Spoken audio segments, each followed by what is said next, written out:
Caste census पकड़ रही है रफ्तार। इसे लेकर राजनीतिक दलों ने भी खूब पापड़ बेले हैं। अब जाकर इसे मूर्त रूप दिया जा सकेगा। इसे लेकर क्या क्या नहीं हुआ। तब एनडीए में रहते हुए जेडीयू और बीजेपी में खूब तनातनी हुई थी, जबकि सरकार में नहीं रहते हुए भी नीतीश कुमार को तेजस्वी यादव खुलकर सपोर्ट कर रहे थे। अब तो बिहार में सरकार ही बदल गई। बीजेपी विपक्ष में चली गई तो आरजेडी सरकार में शामिल हो गई। इसी बीच विरोध करते करते बीजेपी ने अचानक यू टर्न लेते हुए बिहार में होने वाले कास्ट सेंसस का समर्थन कर दिया। बीजेपी के समर्थन के भी सियासी गलियारे में मायने निकाले जाने लगे।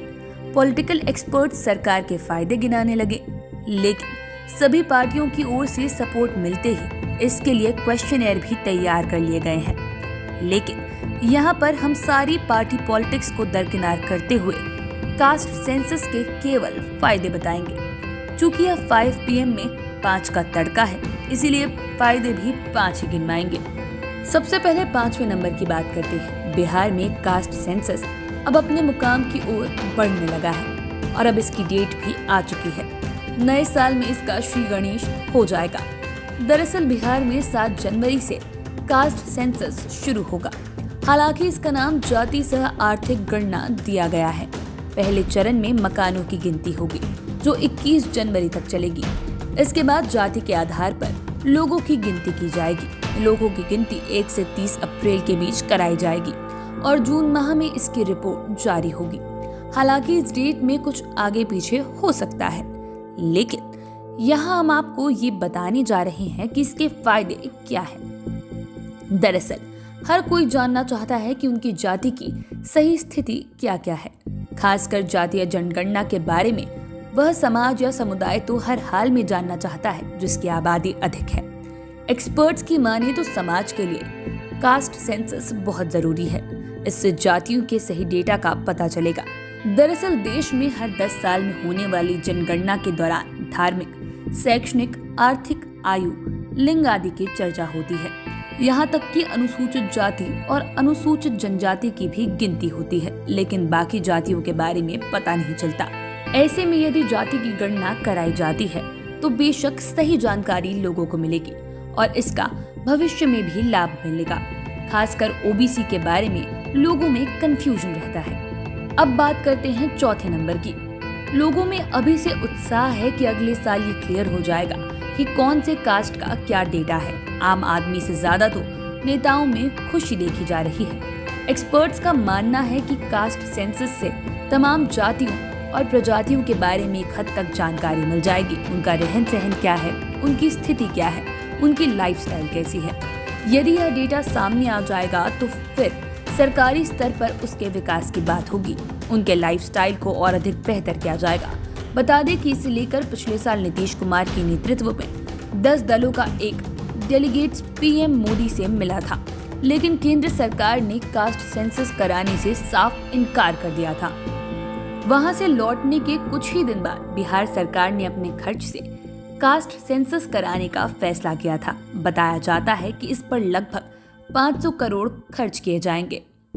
तीसरे नंबर की अब बात करते हैं। दरअसल कालांतर में कई ऐसे कास्ट और सब कास्ट हैं जो विलुप्त हो जा रही हैं। यूं कहिए कि कई जातियां तो विलुप्त हो गई है।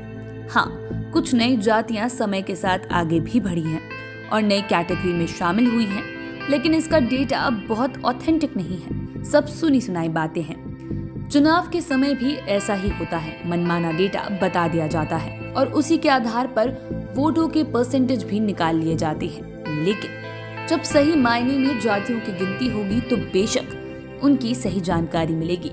विलुप्त हो रही जातियों के बारे में नई पीढ़ी को पता चलेगा। दरअसल ये देखने को मिलता है कि नई पीढ़ी के युवाओं को बहुत चीजों की जानकारी नहीं होती। उनसे कुछ पूछिए तो 2-4 नाम गिनवाएंगे, बाकी के बारे में कह देंगे कि नहीं जानते हैं। संथाली समाज के बारे में तो उन्हें बिल्कुल ही नहीं पता होता है। कुछ ऐसी ही स्थिति मुस्लिमों की भी है। अभी पसमानदा मुस्लिमों का मुद्दा छाया हुआ है। इस मुद्दे को बीजेपी जोर शोर से उठा रही है, लेकिन मैक्सिमम लोगों को पता ही नहीं है कि पसमानदा मुस्लिम कौन है। कुछ ऐसा ही हाल दलित महादलित का भी है। एक्सपर्ट्स मानते हैं कि कास्ट सेंसस की रिपोर्ट आने से नई पीढ़ी को बहुत कुछ जानने को मिलेगा। अब बात करते हैं दूसरे नंबर की। दूसरे नंबर पर पूरा पॉलिटिक्स का मामला है। दरअसल राजनीतिक पार्टियां टाइम टू टाइम ये डिमांड करती रहती है कि फलाना कास्ट को आरक्षण का लाभ नहीं मिल रहा। यह भी आरोप रहता है कि हमारी जाति को आरक्षण की लिस्ट में शामिल नहीं किया गया है। एक्सपर्ट्स की माने तो कास्ट सेंसस से सबसे बड़ा लाभ आरक्षण में ही मिलेगा। यही वजह है कि ये बिल्कुल सियासी मुद्दा बन गया है। और खास बात कि सियासी मुद्दे पर बीजेपी बिल्कुल अलग थलग पड़ गई थी। बाद में स्थिति को भांपते हुए इसे कराने के समर्थन में ये भी आ गए, लेकिन वो ये भी कह रहे हैं कि इसी की तरह जनसंख्या नियंत्रण कानून भी लागू होना चाहिए। बता दें कि बिहार ही नहीं, हर राज्य में कास्ट के आधार पर नौकरी से लेकर स्कूल कॉलेज तक में आरक्षण का नियम है। ये भी कड़वा सच है कि कास्ट सेंसस के मुद्दे पर राजनीतिक दलों के बीच मतभेद हो, लेकिन हर दल की यही चाहत है कि कास्ट का डेटा सबको मिले। सरकार की ये भी चाहत है कि सारी जातियों को रेशियो के आधार पर आरक्षण का लाभ मिले। अब बात पहले नंबर की। कास्ट सेंसस को लेकर सबों के मन में एक ही सवाल है कि जब प्रधानमंत्री नरेंद्र मोदी नहीं चाहते हैं कि जातीय जनगणना हो, तो फिर मुख्यमंत्री नीतीश कुमार इसे कराने का जोर क्यों दे रहे हैं। एक्सपर्ट्स की माने तो सरकारी पहल से बेशक वैसी जातियों प्रजातियों को लाभ मिलेगा जिनकी संख्या कम हो रही है। सियासी फायदे से अलग इस तरह की गणना से हाशिए और लगभग विलुप्त होने की कगार पर पहुंच चुकी जातियों या समुदायों का पता चलेगा और उनको बचाने और उत्थान की पहल सरकारी स्तर पर की जाएगी। सरकार को सही निर्णय लेने में सहूलियत होगी। इतना ही नहीं, तमाम तरह के सामाजिक संगठन भी उनके अधिकारों के लिए सामने आएंगे और उन्हें हक दिलाने के लिए कदम से कदम मिलाकर चलेंगे। इससे हाशिए पर जी रही जातियों को लाभ मिलेगा।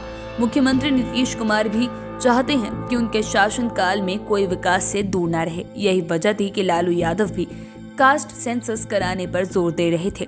हालांकि केंद्र सरकार का कहना था कि इससे आपसी मतभेद बढ़ सकते हैं, जबकि मुख्यमंत्री नीतीश कुमार का कहना है कि ऐसी कोई बात नहीं है। कास्ट सेंसस से किसी तरीके का मतभेद नहीं होगा। वो ये भी मानते हैं कि विलुप्त हो रही जातियों और प्रजातियों को संरक्षण मिलेगा। आप चैनल के साथ बने रहें। अगर इस वीडियो को फेसबुक पर देख रहे हैं तो पेज को लाइक करें, यूट्यूब पर देख रहे हैं तो चैनल को सब्सक्राइब करें। धन्यवाद।